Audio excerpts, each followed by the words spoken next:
کی محفل کو محبوب سجاتے ہیں، آتے ہیں وہی جن کو سرکار بلاتے ہیں، آتے ہیں وہی جن کو سرکار بلاتے ہیں۔ اور خدا شاہد ہے، قسمت کے سکندر ہیں وہ لوگ جو سرور عالم کا میلاد مناتے ہیں۔ تو آپ قسمت کے سکندر ہیں، آپ نصیبوں والے ہیں، آپ بختوں والے ہیں، آپ وہ خوش نصیب ہیں جو ان حضور کے امتیوں میں سے ہیں۔ لاکھوں کروڑوں امتی پوری دنیا میں اس وقت اپنے آقا کے میلاد کی محفل سجا کر بیٹھے ہیں۔ مینار پاکستان پر اس شاہکار مصطفیٰ کا جنگ غفیر اور مجدد رواں صدی کا خطاب جاری ہے۔ اس طرح پوری دنیا میں آپ بھی ان میں شامل ہو گئے جو آج کی رات سرکار کی آمد کی رات سرکار کا میلاد مناتے ہیں۔ وہ لوگ خدا شاہد قسمت کے سکندر ہیں جو سرور عالم کا میلاد مناتے ہیں۔ اللہ کی بارگاہ میں صرف دعا یہ کریں، اللہ پاک میری آپ سب کی اس حاضری کو اپنی بارگاہ میں قبول منظور فرمائے۔ جو آیہ مقدسہ میں نے پڑھی ہے، اللہ جل مجدہ ارشاد فرما رہا ہے، قل، اے محبوب کریم صلی اللہ علیہ وآلہ وسلم آپ فرما دیں، کیا ان کنتم تحبون اللہ، اگر تم اللہ سے محبت کرنا چاہتے ہو، اگر تم، آپ یہ بتائیں آپ میں سے کون کون سے اللہ سے محبت کرنا چاہتے ہیں؟ سب کا نفاذ ہے۔ ہر وہ شخص جس نے کلمہ لا الہ الا اللہ محمد رسول اللہ پڑھ لیا، دائرہ اسلام میں داخل ہو گیا، اس کی پہلی اور آخری خواہش یہ ہوتی ہے کہ وہ خالق، وہ مالک، وہ رب، وہ پروردگار جس نے مجھے پیدا کیا ہے، جس نے مجھے زندگی کی بہاریں عطا کی ہیں، جس نے مجھے نعمتیں عطا کی ہیں، جو میری زندگی کا مالک ہے، جو میری موت کا مالک ہے، جو میری حیات کا مالک ہے، جو میرے رزق کا مالک ہے، جو میرے کاروبار کا مالک ہے، جو میری ہر سانس کا مالک ہے، جو میری اولاد کا مالک ہے، جو میرے والدین کا مالک ہے، جو میرے سب کچھ کا مالک ہے، اس کی محبت مجھے مل جائے۔ ہر شخص جو لا الہ الا اللہ محمد رسول اللہ، یہ وہ نعرہ مستانہ ہے جو ہر ایمان والا ادا کرتا ہے، گناہگار سے گناہگار شخص بھی ہو، گناہگار سے مگر کلمہ گو مسلمان ہو، زندگی کے کسی نہ کسی لمحے، کسی نہ کسی گھڑی، کسی نہ کسی ساعت اور اس کے دل میں یہ خواہش ضرور اٹھتی ہے بشرط کہ لا الہ الا اللہ محمد رسول اللہ پڑھا ہو کہ کاش وہ رب، آپ نے دیکھا بہت سارے لوگ وہ دنیا کی مستیوں میں گم ہوتے ہیں، مادیت پرستی میں کھو جاتے ہیں، مگر ان کی زندگی میں بھی ایک لمحہ ایسا آتا ہے جب اس رب کا کرم ہو جاتا ہے کہ وہ کہتے ہیں مولا تو نے اتنی نعمتیں عطا کی ہیں، اپنی محبت بھی عطا کر، وہ کسی نہ کسی، تو ہر وہ شخص جس نے لا الہ الا اللہ محمد رسول اللہ، وہ خالق، وہ مالک، وہ پروردگار یہ جانتا تھا کہ یہ ایسی نعمت ہے کہ گناہگار سے گناہگار مسلمان بھی اس کی تمنا اور آرزو ایک نہ ایک لمحے ضرور کرے۔ تو جب اس نے کہا اے محبوب ان سے فرما دیں کہ اگر تم اللہ سے محبت کرنا چاہتے ہو تو جو تو ایمان والے ہیں، جنہیں تیری محبت مل گئی ہے، جنہیں میری توحید کا پیغام مل گیا ہے، وہ تو پہلے ہی تیار ہوں گے، ان کے کان کھڑے ہو جائیں گے، وہ توجہ ادھر کریں گے کہ یہ کیسی بات ہے، وہ کون سا راستہ ہے، وہ کون سا ذریعہ ہے، وہ کون سا وسیلہ ہے جس کو استعمال کر کے ہم اللہ کی محبت تک پہنچ جائیں۔ لکھا نہیں ہوتا آپ جائیں کسی جگہ پر تو خبردار کا کیا کہ اٹینشن، آپ کی توجہ چاہیے، تو یہ وہ خبردار ہے، یہ وہ اٹینشن، یہ توجہ طرف بات اللہ نے فرمائی، سب کے کام اس طرف ہو کے مولا کیسے مل سکتی ہے، ہم تو سب چاہتے ہیں۔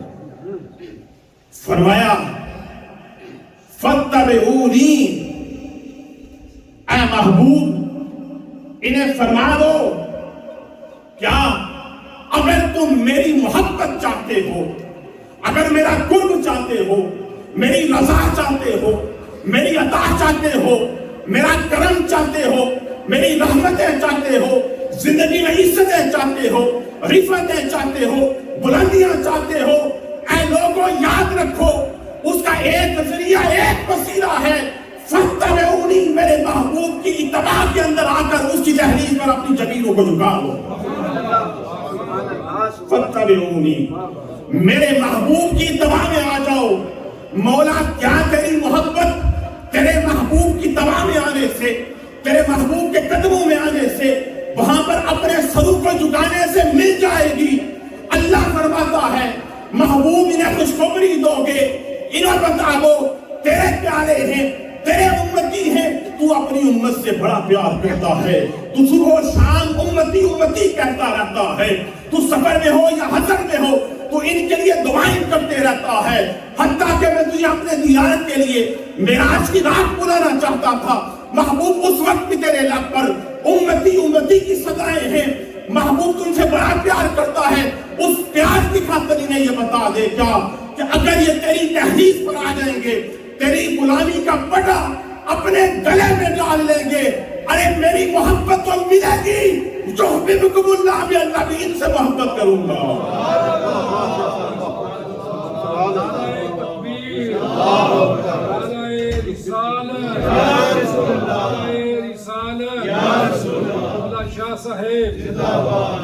کیا کہ یحببکم اللہ، پہلے تم چاہتے تھے اللہ سے محبت کرو، اس کا قرب حاصل کرو، کہ صاحب اس کے قریب ہو جاؤ، مگر اب کیا ہے، جب تم نے محبوب کی غلامی کا توق اپنے گلے میں سجا لیا، اللہ فرماتا ہے اے میرے محبوب کے پیاروں، اس سے محبت کرنے والوں، اس کے در پر آنے والوں، اس کی اتباع کرنے والوں، اس کے پیچھے چلنے والوں، یاد رکھو پھر میں رب تمہیں اپنے محبوب کی اتباع کے اندر مل جاؤں۔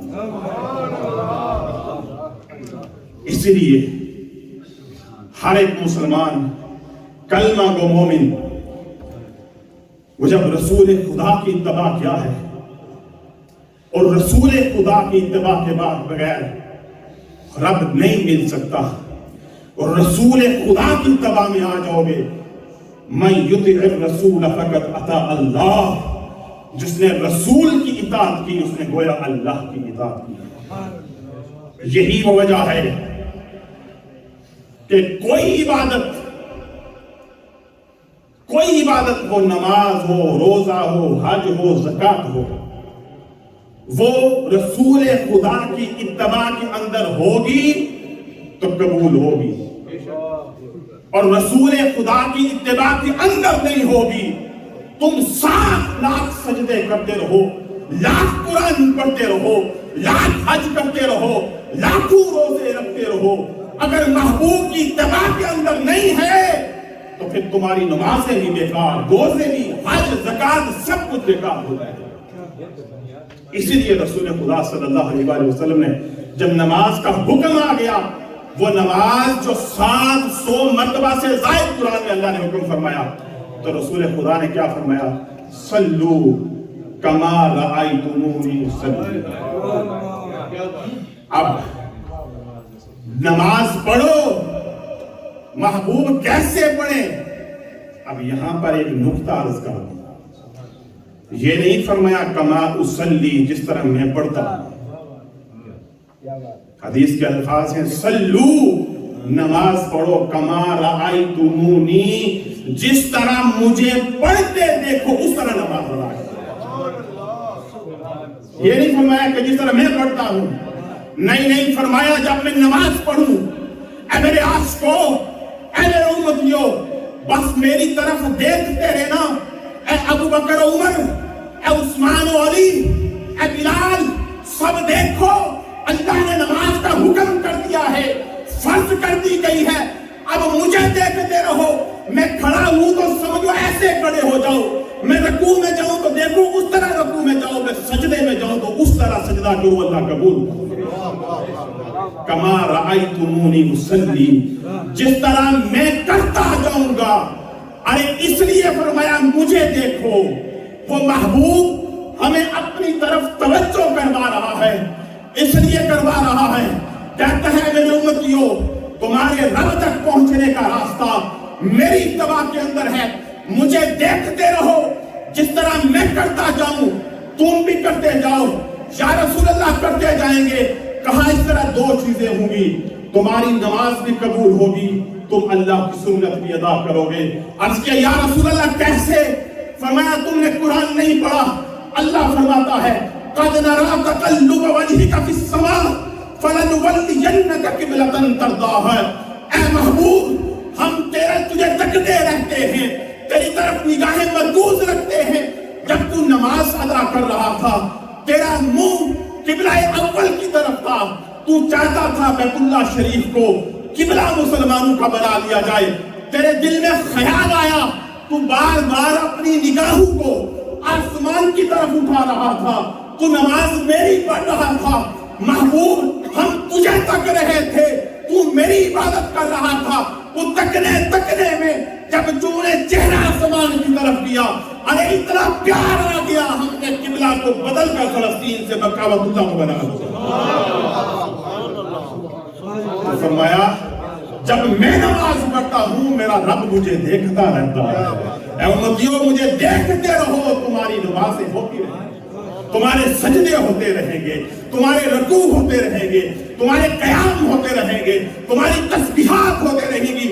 اس لیے نماز کے کمال میں نماز اللہ کی عبادت ہے، اللہ کی بندگی ہے، خالص اس کی عبادت ہے.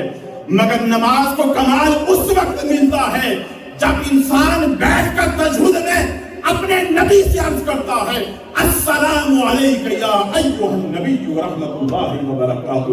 نبی پر سلام پڑھ لو گے تمہاری نماز قبول ہو جائے گی. تو فرمایا تم رب کی بھی سنت ادا کرو اور یہ بھی کرتے رہو. اور صحابہ کرام اہل بیت اطہار کا یہ معمول تھا کہ ان کی نمازیں حضور کی اتباع میں، ان کے روزے حضور کی اتباع میں، ان کے حج حضور کی اتباع میں، ان کے عمرے حضور کی اتباع میں، ان کے طواف حضور کی اتباع میں. حضرت سیدنا عمر رضی اللہ تعالی عنہ ایک مرتبہ حجر اسود کے سامنے کھڑے ہیں، طواف ادا فرمایا، حجر اسود کو چومنے کا وقت آیا. ہر کسی کی خواہش، آپ بھی جن احباب نے عمرہ کیا، حج کیا، آپ کو معلوم ہوگا جا کر تڑپ پیدا ہوتی ہے. جو چوم نہیں کرتے اشارے سے چومتے ہیں. ہر مسلمان کے دل میں خواہش اور تمنا ہوتی ہے کہ میں اس حجر اسود کو چوموں. ہر انسان کی قربان جاؤں.